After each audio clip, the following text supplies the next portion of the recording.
Hey, what's up guys? Little man with a big opinion here.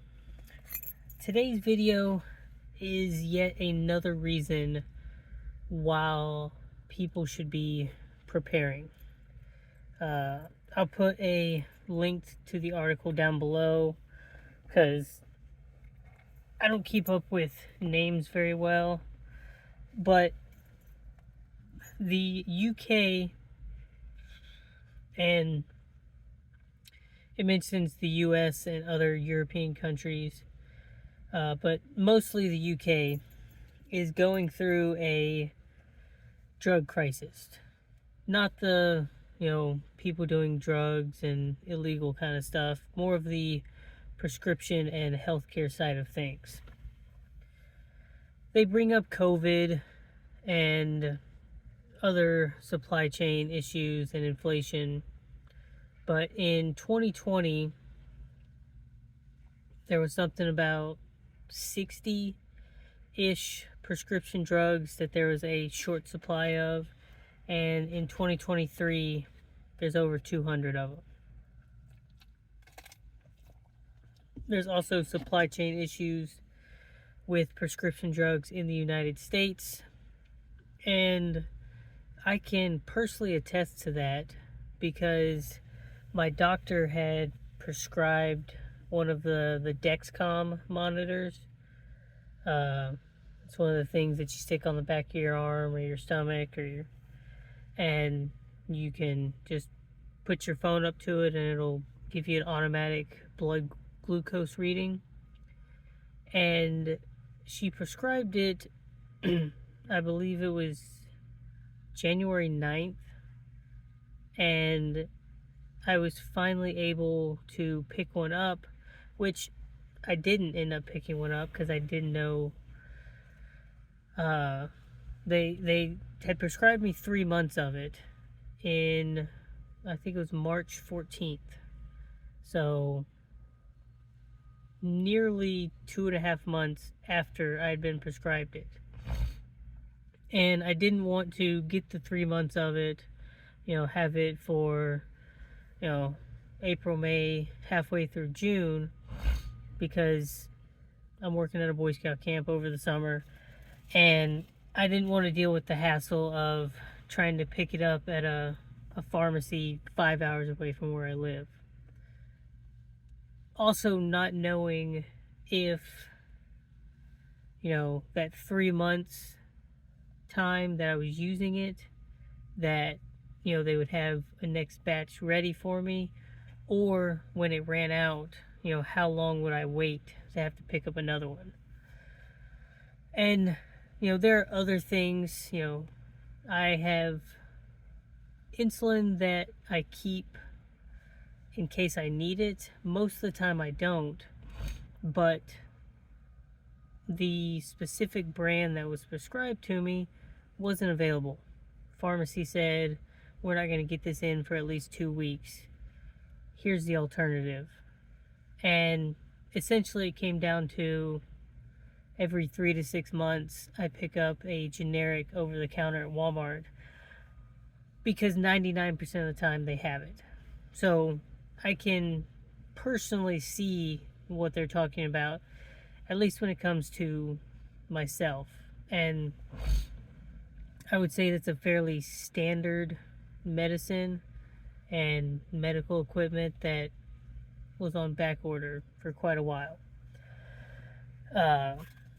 So the UK not only has a shortage of their medicine, but their national health services is also paying the difference in getting stuff in. So let's say drug A typically costs $25. Well, it's really hard to get right now. They're having to go to other sources to purchase it. Let's say they spend $30. Well, their government is subsidizing the increased cost to get it from somewhere else. So there's a strain on their resources as well, because that's something that they do, but they've been having to do it since 2020.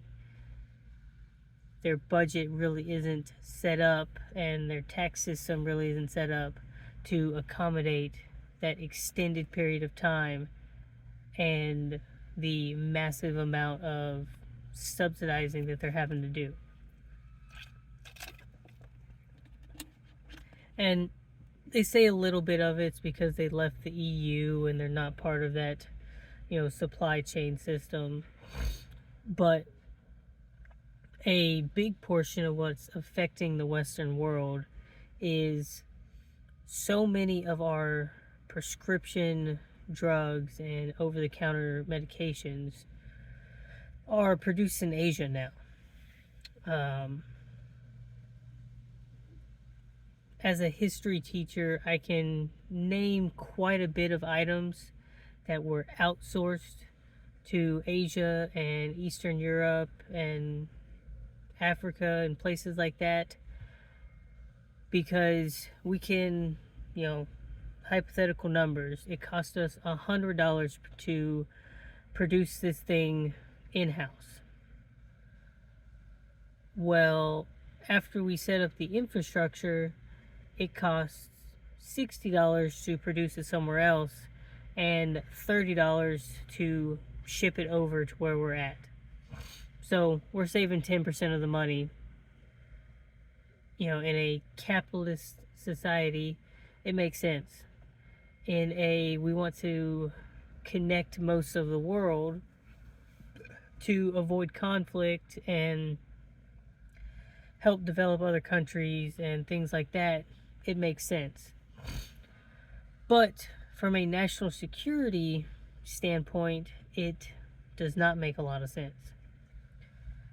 I remember when at the very beginning of COVID, before they were saying you should wear masks, like right when they were saying you should wear masks, the N95s disappeared, and that was the standard masks that we had, and they were telling you how to make stuff. But a lot of people figured out that most of this PPE medical supplies was made in China and other Asian countries.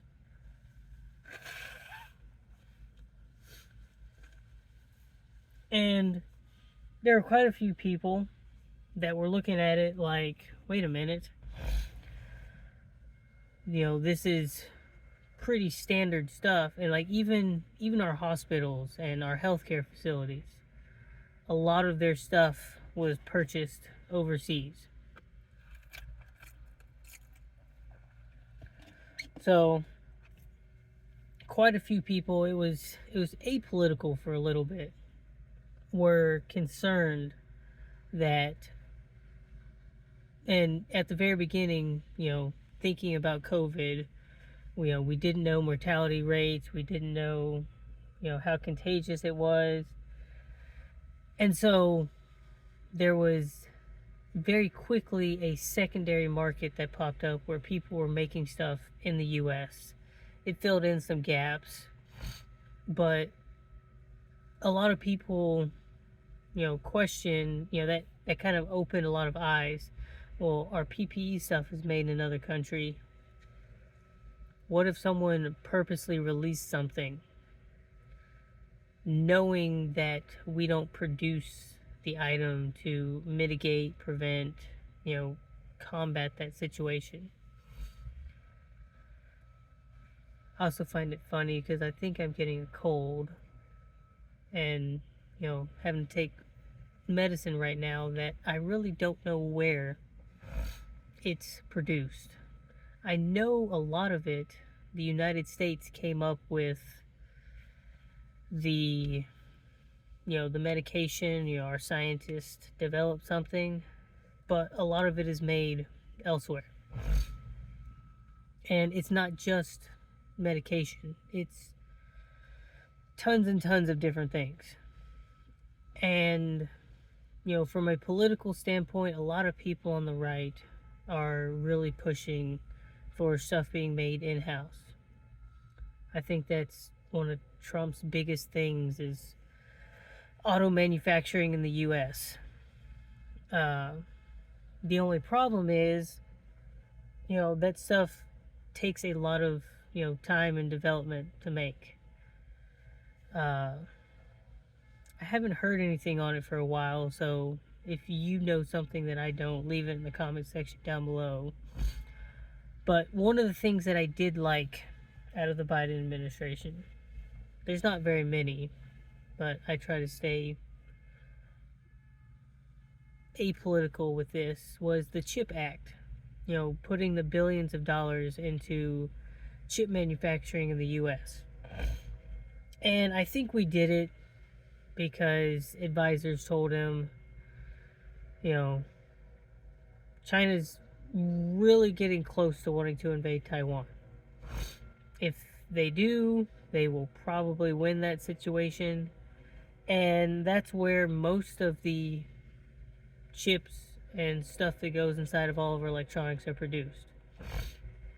So, I think they said they put like 6 billion into it, and by the time it's finished, it's going to produce like 20% of the chips that the US needs, which isn't 100%, but it's better than producing, probably less than 5% that we're currently at. This whole discussion is the US being self-sufficient on a, national level. A lot of the videos I've been producing have been talking about the different things that we're doing to try to be more self-sufficient, within our lives, and, trying to convince y'all that y'all should be doing the same thing. But it is a bit worrying because medicine has done a lot of wonderful things. And us outsourcing a lot of that production to other countries, a big pro is it connects us, because yes, they're producing all of this stuff, but if a conflict were to happen, they're not going to be getting our resources from it anymore, but we're not going to be getting the product from it anymore. So it's a balancing act of, there's benefits in it, so it wants us to possibly reduce conflict, because it creates losers on both sides. But I'll keep making a Hearts of Iron reference, because in the game you produce civilian and military factories, and you use factories to produce more factories. In reality, it's the people that build this stuff, but those things take time. This stuff doesn't happen overnight. I remember my dad was working on one of the Tesla factory. I think it was in Tyler, Texas, somewhere around Central Texas. And this project was massive. I don't know if they've completely finished it or not, but they had 3 crews working 8-hour days, 24/7. And he was in charge of one of the crews working this 8-hour shift, and it was hundreds of people in each crew, and he worked this job for, I think, 2 years straight. And I mean, it was so heavy of a project that they had it set up where certain people, like, thing was planned out immaculately, where every minute of the day something was being constructed on it, and it took that long to have it produced. I watch a lot of Timcast, and I'm not hating on him for it, but I feel like it's been over a year of him talking about building this coffee shop that they've mostly got finished, and I think it was supposed to open like 6 months ago, and it's still not finished.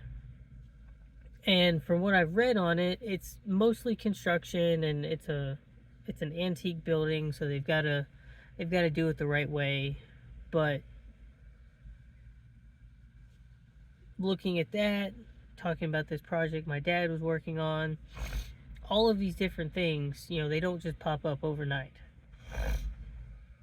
So, the UK having this medicine shortage, I know someone in their government has got to be saying, we need to build something in-house. That way we know that we'll have some sort of supply for it. But it's not just building something in-house. It's also making sure you have the people that can mix the ingredients together to make it in-house.